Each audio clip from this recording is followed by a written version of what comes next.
12th Suba Manipur Legislative Assembly ki ahum suba Vidhan Sabha mifam hayengdagi makha sathaba hawragani.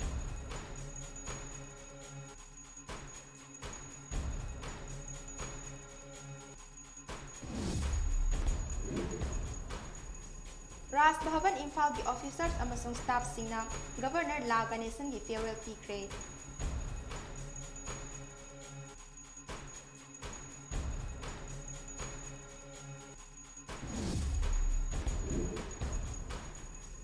Northeast State singi manungda ahanba oina pangthokpa G20 conference ngarang Imphal da loisinkhre.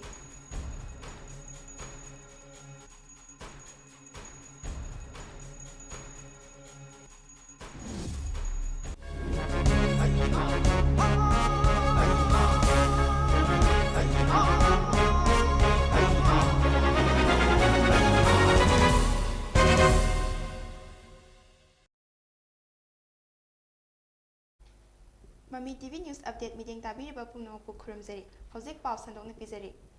12th Suba Manipur Legislative Assembly ki ahum suba Manipur Vidhan Sabha ki mifam hayengdagi Chingmairong da leiba Manipur Assembly Hall da famba hawragani. Mifam asida punna sitting tara laigani. Mifam asi tha asigi ani amasung ahum da pangthokiba mifam adugi makha chatharakpa mifam ni. Official source amana hai mifam asida sarkar gi tongan ba bill sing puthoktuna pass tawna ba hotnagani aduga mifam asi mathang thagi March ahum phawba chathagani.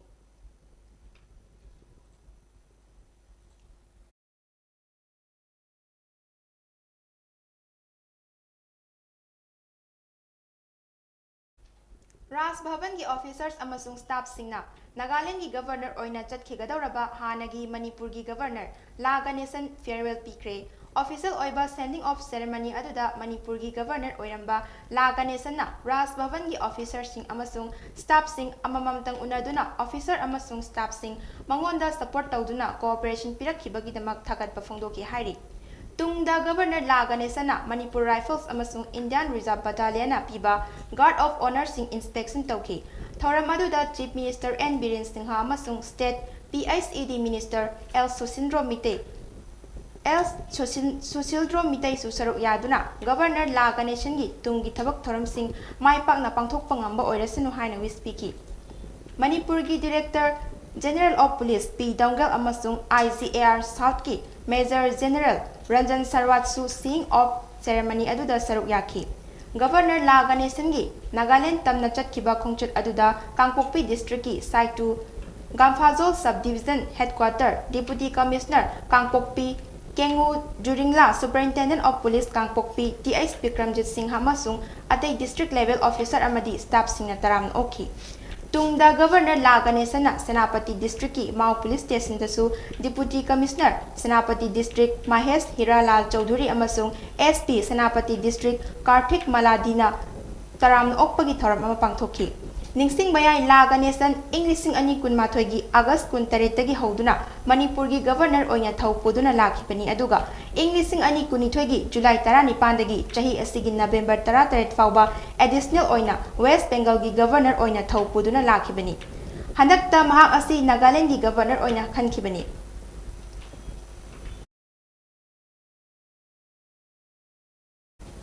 Northeast State singi manungda ahanba oina state asina yumbu oina pangthokiba marirak suba G20 dialogue forum gi B20 conference ngarang Imphal da loisinkhre. Conference aduda tongan bak leibak kunhumdoi degi business delegates amasung diplomats samaromna saruk yaduna numit humni chathaki haina Union Commerce and Industry Minister gi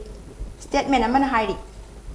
Ministry asigi statement da hairiba numit humni chathakiba conference aduda information amasung communication technology ICT tourism healthcare and handloom gi sector singda oithokpa amasung fangbayaba multilateral business partnership ki matangda khananainaki. Conference asigi ahoba numita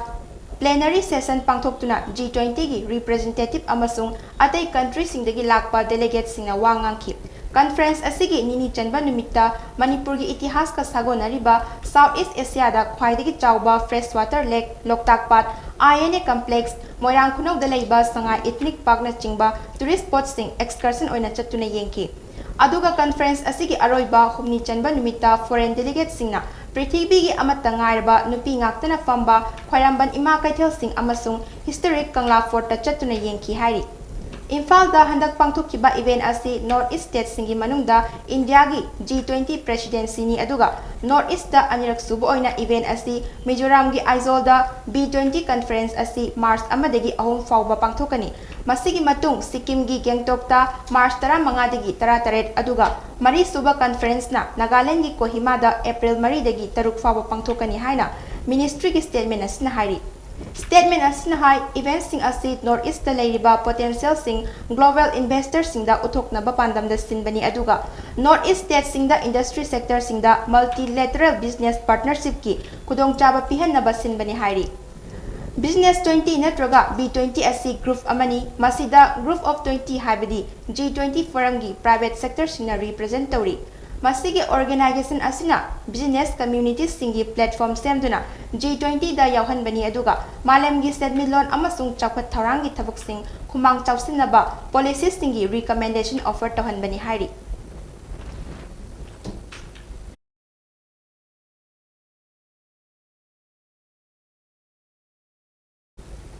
Affected Land and Property Owners Association ALPOA na Tamenglongdagi Mahur Fawba National Highway 137 da lambi semba chathariba asi February 18 fawbagi manungda lepiyu haina thamlakkiba notice adugi mayokta Tausem Headquarters Students Union TISSU na yaningdaba phongdokkibaga loinana Tausem Sub Divisional Headquarters da khongchat rally ama chatkre hari TISSU na phongdorakpagi matung ina ALPOA na taliba davi asigi mayokta lepalete adubu Tausem gi jurisdiction gi manung channa leiriba jaga singda lambi sembagi chathariba thabak asi organization amatana thingba yaroi karigumba athingba piraklabadi hakthengna mayok nagani haina su phongdorakli Amaromda Affected Land and Properties Owners Association ALPOA na state government ta lambi semba asida sokliba miyoi singi lanthum chapchana Hotok piduna matik chaba mamal athuba matamda pibiyu haina dabi tarokli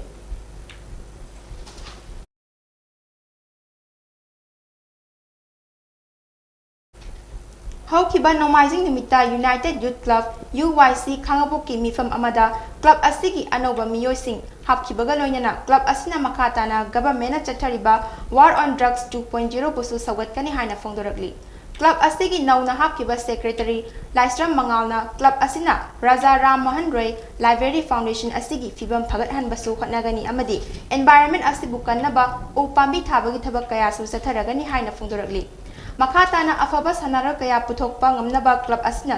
sport facilities gym amadi sanabung singda chakhatpa purakna basu hotnagani haina su phongdorakli Hariba thoram asi hanagi amadi nauna hakiba UYC club members singna punna pangthokibani hairi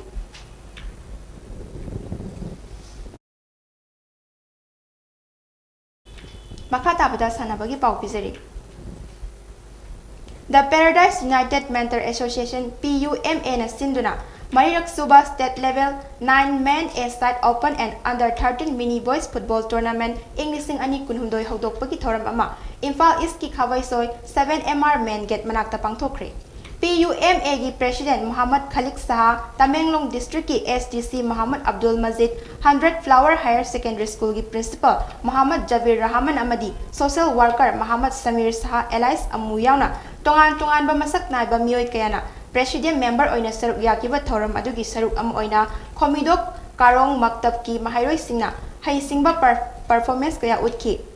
Thoram aduda chief guest oikiba CAF and PD Minister L Susindro Mitegi apukpa L Itocha Mitei na hai sana khona bahaibasi inkhalak liba nahasingi yamna maru oiba part amani masina hakchang nungaina nada yektana leiba ngamhalli Manipur state asi picture abasu sports kilamda malem gi lebak singna thoidok hendokna sakhang liba state amani sana khona bagi lamda pangbaya ba mateng sing pangani Maramasina nahasina mayai kaba chinjak ki mayok teleiduna sports kilamda thawai yauna mai pak pangamna bohot na biu hainasu CAF and PD Minister L Susindro Mitegi apokpa L Itocha Mitei na phongdokhi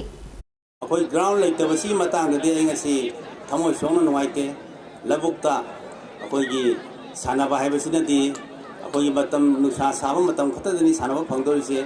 aduga akoi nongju tha natraga ate matam dadi akoina akoi sanaba si phangoi aduna umma bu musijana aina lagliba mathangi seidadi ground nama laibung ambo oisno haina isoda thomijari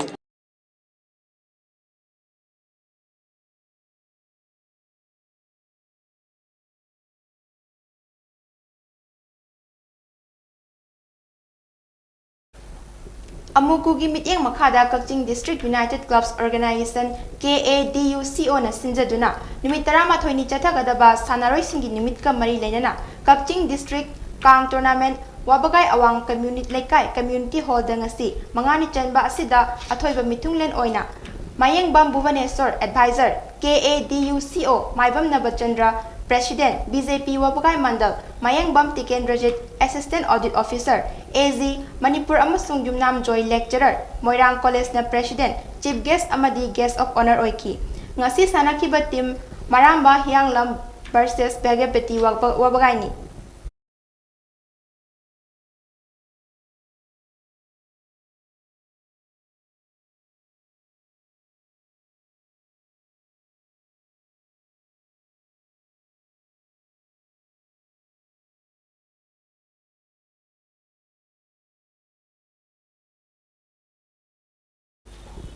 Aroibada maroiba pao mo hana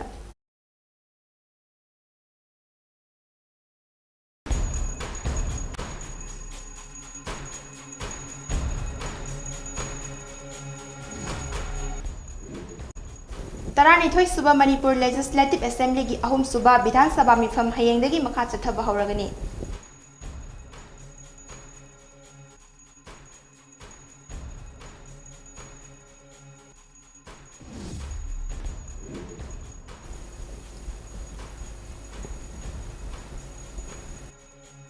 Ras Bhavan Imphal gi officers amasung staff singa Governor Ganesan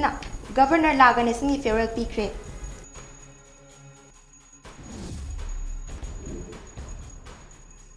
North East State singi manungda ahanba oina pangthokpa G20 conference ngarang Imphal da loisinkhre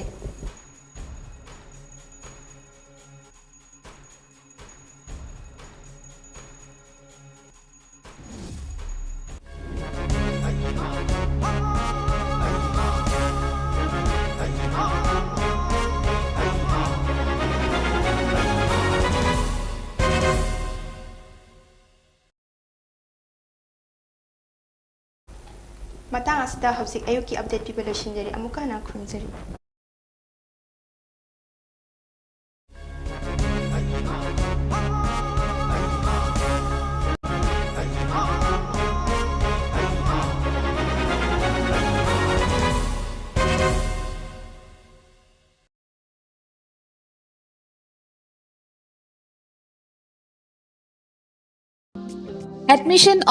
Admission open. Winner Mahaisang Kaisampat Hodam Lairak Machin opposite Kaisampat Oil Pump. CVSC, Bosem, Amadi, Kosem na Loba, Class 9 Amadi 10 gi Science, Maths, Social Science, English, Amasung Manipuri, Hindi Foundation Course, Class 11 Amadi 12 ki oina Physics, Chemistry, Biology, English amasung Maths ki foundation course sing hogjaragani. Course sing asigidamak highly qualified and experienced teachers, completed course with materials, performance analysis, regular mock tests, extra classes for more clarification, counseling classes na chingba sing asini. Home tutor ama defense service ki khudong chabasu leizagani. Class 9 and 10 Bosem gi oina 1st of March 2023. Class 9 and 10 CVSC gi oina 3rd April 2023 amadi Class 11 and 12 CVSC amasung Kosem gi oina 10th April 2023 dagi class sing asi hogjaragani. Class hobagi timing 4 p.m. to 7 p.m. Course sing asi gidamak fees pithopa matamda anirak thongna installment tawbagi khudong chaba pizari. Akupa marol gidamak winner mahaisang 8119809 352 number is the contact of you. Akak naba Sydney